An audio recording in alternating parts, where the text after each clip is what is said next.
예, 오늘은 누가 신성모독하는가라고 하는 제목으로 우리 하나님 말씀을 나누도록 하겠습니다.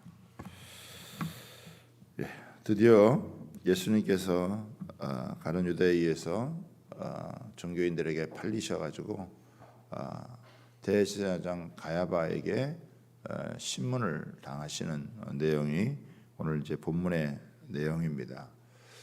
그렇게 예수님 떠나지 않겠다고 자신했던 제자들은 다 12명이 다 예수님을 떠나가고 이제 예수님 홀로 이 십자가를 이제 감당하시는 그런 모습이 오늘 나옵니다.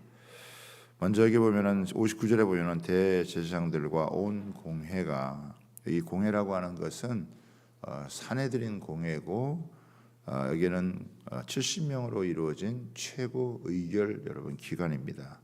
여기에 대제사장 가야바가 의장을 맡고 있고, 또 여기에서 3분의 2 정도의 이것이 가결이 되어지면 거기에 이제 합법적으로 이것이 가결되어지는 그런 구조를 갖고 있습니다. 그런데 이렇게 대제사장과 온 공회가 거짓 이 증거를 찾는다 그래요. 이 종교인들로 이렇게 구성이 되어져 있는 이들인데 예수님을 죽이려고 어떻게 거짓 증거를 찾겠습니까? 이들이 종교인이지만 하나님을 섬긴다고 했지만 사실은 하나님과 너무 멀리 떨어져 있는 것을 볼 수가 있죠. 그래서 예수님께서 그토록 이들을 싫어했던, 또 이들에게 거리를 두었던 이유가 뭐냐? 겉으로는 너무 종교인의 모습을 갖고 있는데 이렇게 예수님을 거짓 증거를, 진실을 밝혀야죠. 그렇죠? 진실을 가지고 사실을 가지고 해야 되는데 이들이 하는 모습이 뭐냐면 거짓 증거를 찾아서 예수님을 죽일 생각을 한다는 게 어떻게 그럴 수 있냐라고 하는 것이죠.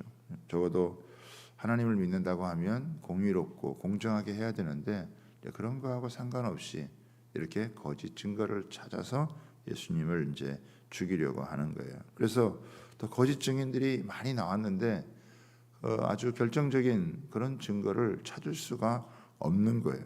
아마 어떤 사람이 이야기한 게 이게 굉장한 거라고 생각을 하는데 사실 이것도 증거가 될 만한 게 아니에요. 내가 하나님의 성전을 헐고 사흘 동안 지을 수 있다 하더라. 이게 무슨 결정적인 증거가 여러분 되겠습니까? 성전이 예수님이 하시는 것이 이게 은유적인 여러분 표현인데 이해를 이제 못하는 거죠.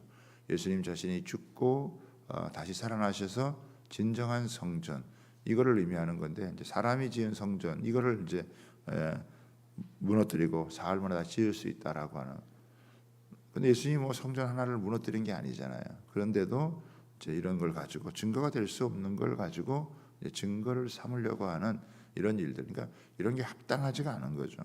그러니까 대제사장이 직접적으로 자기가 이제 예수님께 여러분 묻는 것입니다. 예수님께 물으면서 뭐라고 하냐? 사람들이 너를 치는 증거가 어떠하냐라고 이제 예수님에게 대장이 질문을 하는 거예요. 그런데 여기 보면 예수님께서 침묵하세요. 예수님은 대꾸를 안 하신다 이거예요.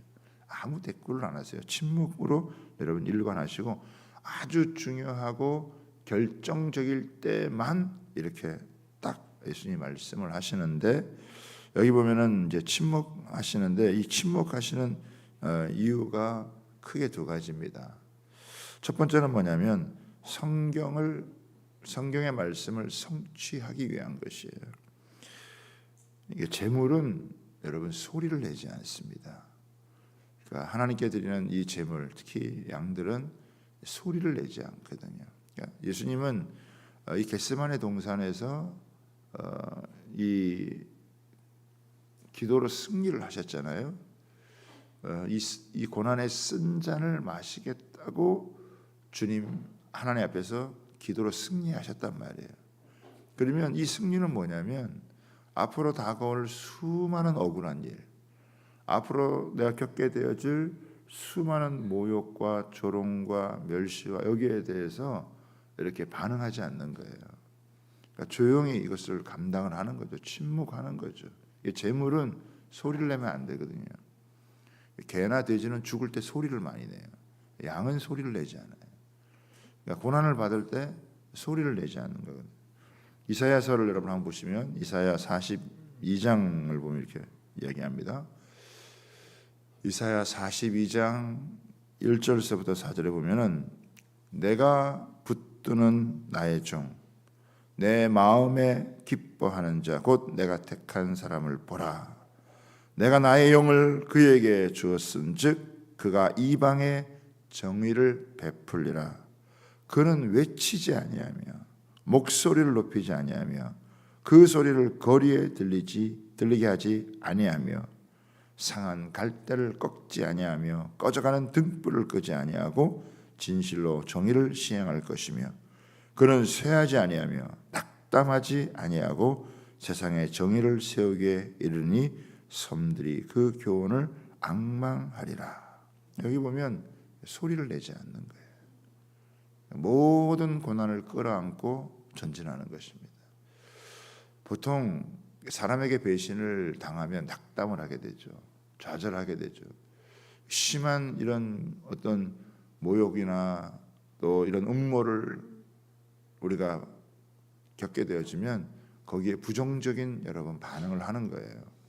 그런데 예수님은 그런 반응을 전혀 보이지 않으시고 낙담하지도 않으시고 좌절하지도 않으시고 그 모든 고통을 끌어안고 한 걸음 한 걸음 나아가는 거예요.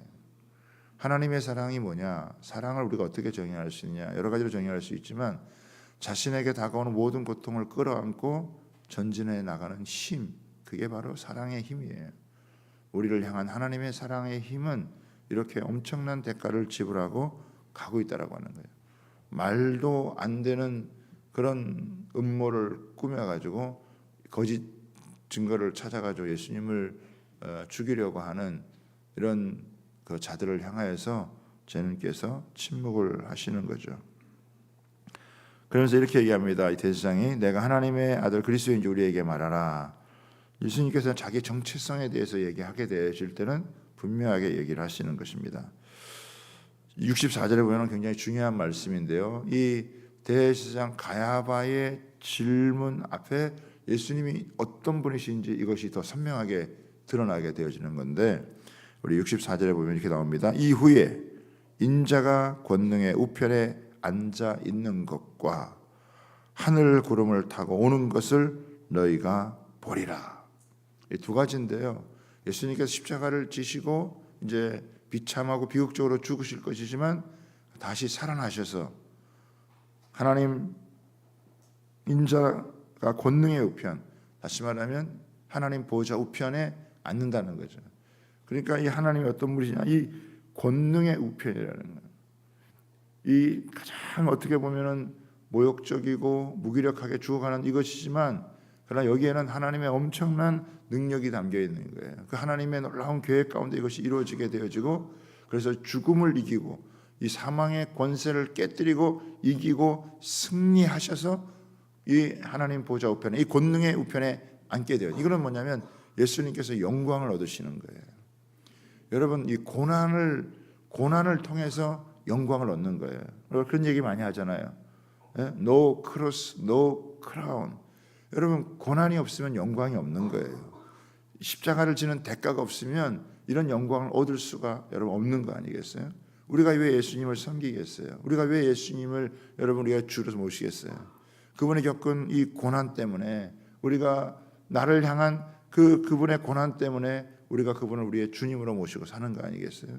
나를 위해 희생해 주지도 않고 나를 위해 고생해 주지도 않았는데 우리가 섬길 이유가 없잖아요. 사람은 그냥 좋은 교훈을 여러분 받는 것으로 끝나지 않아요. 내 생명을 위해서 자신의 생명을 주신 주님을 믿기 때문에 우리가 그분을 알기 때문에 우리가 그분을 우리의 주님으로 여러분 섬기는 것이죠. 예수님이 그렇게 해주셨다라고 하는 거예요. 그래서 그 영광을 얻으시는 거예요. 우리도 마찬가지예요. 여러분이 고난을 감당하고 시련을 여러분 겪어내고 그래야 우리가 영광을 얻는 것이지 그런 거 없이 그냥 영광이라는 게 얻으시는 게 아니다라고 하는 걸 반드시 저와 여러분이 알아야 되는 거예요. 두 번째는 뭐냐면 하늘 구름을 타고 오는 것을 너희가 보리라 이렇게 하죠. 이거는 무슨 말씀입니까? 예수님이 재림하신다는 거예요. 심판주로 오신다는 거예요. 이 온 세상의 심판주로. 그래서 예수님께서 십자가를 지시고 이렇게 무서운 이 십자가의 고난을 극복하시고 승리하셨기 때문에 이 세상을 심판할 수 있는 모든 고난을 아버지께서 아들 예수 그리스도에게 맡기셔서 예수님이 마지막 때 재림하셔서 영광의 주로 오실 뿐만 아니라 심판의 주로 오셔서 모든 것들을 다스리시는 거예요. 여러분, 예수님은 가장 공정한 심판을 여러분 행하실 거라는 거예요. 그러니까 대제사장이 여러분 막 옷을 찢고 신성모독을 하였다라고 이렇게 막 이야기를 합니다. 예수님을 알지를 못하니까 그렇게 신성모독을 한 거지만 사실 본인들이 신성모독하고 있는 것에 대해서는 전혀 생각을 하지 못해요. 예수님에 대해서 흥분을 하지만 하나님께서 그 대제사장과 그들을 향해서 흥분하고 계시는 것은, 진노하고 계시는 것에 대해서는 깨닫지를 여러분 못하는 거예요. 그러니까 이게 완전히 영적으로 이렇게 무뎌져 있으니까, 영적으로 이렇게 분별력이 여러분 없으니까 예수님을 죽이는 자리에 가면서도 자신들이 무슨 짓을 하는지를 알지를 못하고 자신들이 쌓을 이 진노를 여러분 쌓아가게 되어지는, 그 나중에는 결국 이들이 얼마나 엄청난 대가를 지불하는지, 얼마나 무서운 심판을 받는지 여러분 우리가 그걸 알 수 있잖아요. 역사를 통해서도 무서운 하나님의 진노 가운데 거하게 된다는 것을 여러분 알게 되어지는 거예요. 그러니까 너희가 보리라라고 얘기한 거거든요. 너희가 분명히 그것을 보리라라고. 예수님께서 죽으신 다음에 부활하신 것을 알게 되어질 것이고, 그것으로 끝나는 것이 아니라 그들이 예수님을 거부하고 예수님을 저버린 그 대가가 얼마나 무서운 것인지 알아야 돼요. 제가 여러분에게 자주 말씀을 드리잖아요. 선악과 따먹은 그 죄악으로 말미암아서 인류에게 이런 고통이 왔다면 하나님께서 그것을 회복하고 구원할 수 있는 그 예수님의 십자가의 그 고난과 죽음을, 그 대가를 지불하고 준 구원을 대해서 외면한다? 그거는요 너무 무서운 대가를 지불하는 거예요. 너무 무서운 여러분 그 심판을 받게 되어지는 거예요. 예수님을 거부하는 것만큼 무서운 일이 없는 거예요. 진짜 말씀드린 것처럼 태어나지 않는 게 훨씬 좋은 거예요. 반드시 우리가 이 땅에 태어났다면 예수님을 알아야 되고 예수님을 믿어야 되고, 예수님을 믿는 것이 가장 여러분 복된 것이고 영광스러운 여러분 거라는 거예요. 우리가 지금 이렇게 장례를, 우리 박영규 장로님 가정도 장례를 치르고, 또 우리 하은희 권사님도 이제 어머니 장례를 치지만 예수님을 믿고 돌아가셨느냐 그렇지 않느냐는 완전히 천지 차이예요. 네? 죽음을 대하는 태도 자체가 완전히 여러분 차원이 달라요. 물론 뭐 이제 두 분 다 연세가 많이 드셔서 이제 돌아가셨지만 조금 더 일찍 돌아가실 수도 있고, 사고로 죽을 수도 있고, 병으로 죽을 수 있지만 예수 안에 있는 죽은 자들은 무조건 복이 있는 거예요. 하나님의 분은 최고의 복이에요. 그러나 아무리 화려하게, 아무리 세상 보기에는 화려하게 살다가 잘나 할지라도 예수 믿지 않으면 결국 여러분 영원한 멸망으로 가는 거예요. 예수님이 어떻게 이렇게 이런 우리에게 구원을 주시기 위해서 얼마나 참 비참한 이런 일들을 겪으셨는지 우리가 하나하나 볼 수가 있잖아요. 그러면서 67절에 보면 이렇게 예수님의 얼굴에 침을 뱉어요. 여러분, 사람 얼굴에다가 예수님 얼굴에다가 침을 뱉어요. 여러분은 살면서 어떤 사람이 여러분 얼굴에다 침 뱉는 거 한 번이라도 여러분 경험해 보았습니까? 주먹으로 여러분 치고, 어떤 사람은 손바닥으로 예수님을 여러분 때리는 거예요. 예수님은 창조주예요. 예수님은 이 땅의 구원주라고 말해요. 자기보다 여러분 그 어린 사람들이 자신을 향하여서 모욕적으로 뺨을 치고 주먹을 치고 침을 뱉다고 생각해요. 이건 말할 수 없는 모욕감, 이 수치, 조롱, 이거 스스로 어떤 사람들은 견디지를 못하잖아요. 요즘 우리 사회에서 이게 많이 벌어지고 있는 일들이, 자기한테 조금 이렇게 뭔가 이렇게 해를 가하면 못 견디는 거예요. 사람들이 막 스스로 막 못 견디는 거예요. 수치, 막 모욕, 조롱, 조금만 이렇게 사람들이 자기한테 뭔가 해라, 차 운전하다가 조금만 이렇게 저거 해도 그냥 막 거기에 분노하고, 그렇게 아주 성질이 급해지고 과격해지고 못 참는 이런, 예수님을 생각해 보세요. 다 그런 걸 참아내시잖아요. 조롱과 이런 멸시와 수치와, 마지막 절에 보면은 그리스도야 우리에게 선지자 노릇하나 너를 친 자가 누구냐. 이건 뭐냐면 눈을 이렇게 가린 다음에 사람을 탁 치는 거예요. 뺨을 치든지 이렇게 탁 치는 거예요. 그리고 누가 쳤게 이걸 물어보는 거예요. 맞춰봐 이렇게 하는 거예요. 이게 얼마나 조롱을 하는 거예요. 예? 얼마나 이 멸시를 하는 거냐 말이에요. 그런 것들 어떻게 해요? 예수님이 다 감내를 하는 거예요. 우리를 향한 이 구원의 길이 그렇게 쉽지 않았다라고 하는 것을 우리에게 알려주는 거예요. 그냥 뭐 예수님이 이렇게 쉽게 구원한 것이 아니라 십자가를 조금만 이렇게 우리가 묵상을 하고 대해도 이게 얼마나 수치스러운 일이고, 이게 얼마나 모욕적인 일이고, 얼마나 이게 예수님에게는 자존심 여러분 상하는 여러분 일이고, 그러나 예수님 그런 것에 대해서 다 침묵하시고 묵묵히 그것을 여러분 감당해요. 얼마나 억울할 것이며, 얼마나 여러분 무시를 여러분 당했을 것이며, 그런 거예요.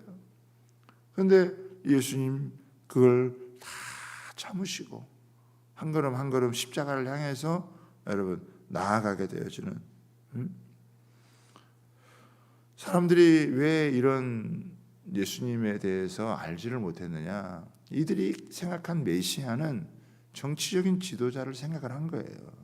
잘 살게 해주고 해방시켜주고. 그러나 그들에게 정말 더 근원적인 이 가장 무서운 이 적이 바로 죄라는 것, 이 죄의 사슬에 매여 있다는 것을 깨닫지를 못한 거죠.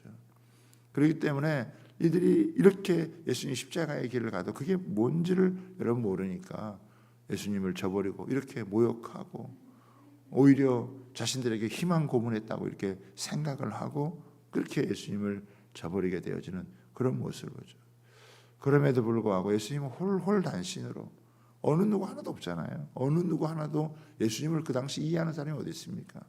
3년 반 동안 따라다니던 제자들도 다 떠나가고, 맹세했던 제자들도 다 사라지고, 이렇게 종교인들, 이렇게 대제사장과 산헤드린 공회에서 전부가 다 합심해서 이렇게 예수님을 다 공격하는 그때 예수님 혼자지만 홀로라도 예수님은 이 길을 여러분 가시는 거예요. 얼마나 외로운 길이었고 얼마나 정말 쉽지 않은 여러분 길이었겠습니까마는, 그러나 아버지의 약속을 붙들고 아버지의 말씀을 쫓아서 우리를 향한 구원의 길을 여시기 위해서 이렇게 참고 묵묵히 가시는 그런 모습.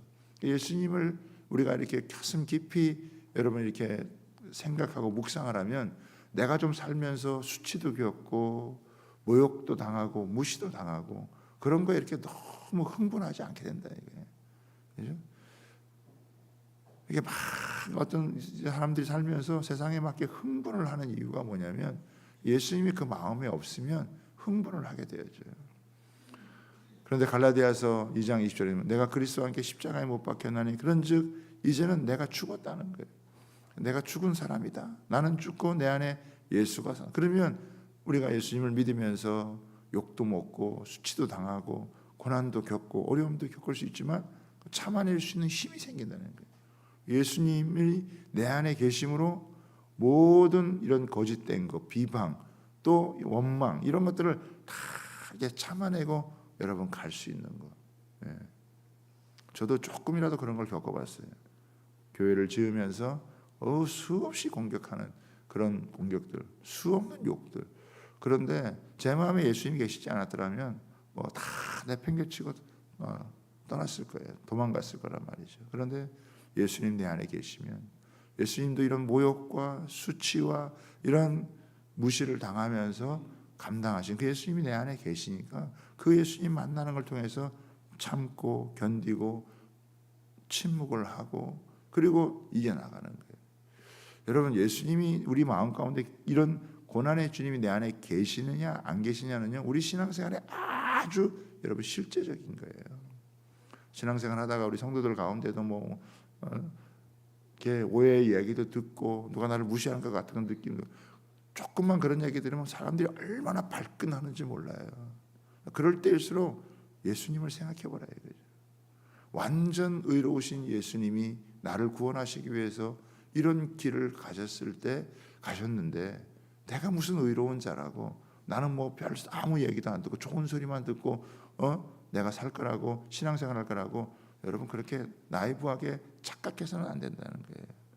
우리가 사람들에게 무시도 당하고 수치도 겪고 고난도 겪고 어려움을 겪을 때 그런 게 조그만 계기가 돼가지고 예수님을 예수님을 조금 더 깊이 실제적으로 생각할 수 있는 그런 자리에 여러분 갈 수 있는 통로다라고 생각을 하고, 예수님 안에 조금이라도 거하게 되어지면 그분이 나를 위해서, 우리를 위해서 겪으신 그 은혜가 생각할수록 너무 감사하고 고맙고, 어떻게 나 같은 존재를 위해서 이렇게 주님께서 행해 주셨는가라고 하는 것을 우리가 정말 뼛속 깊이 이것을 깨닫게 되어지면서 주님을 사랑하지 않고 세상을 살아간다는 것, 주님을 모르고 이 땅을 살아가고 주님을 정말 사랑하지 않고 교회를 생활한다라고 하는 것이 얼마나 참 비극적인 일인가라고 하는 것을 깊이 깨닫게 되어지는 거예요.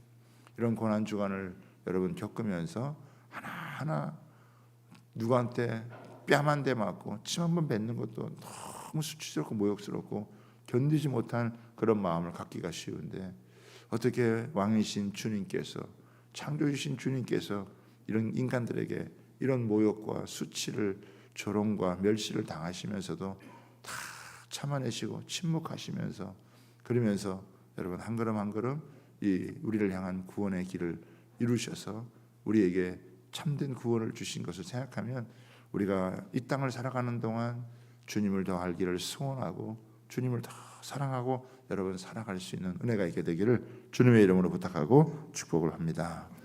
우리 신경 일어나셔서 같이 우리 선포기도 하시면서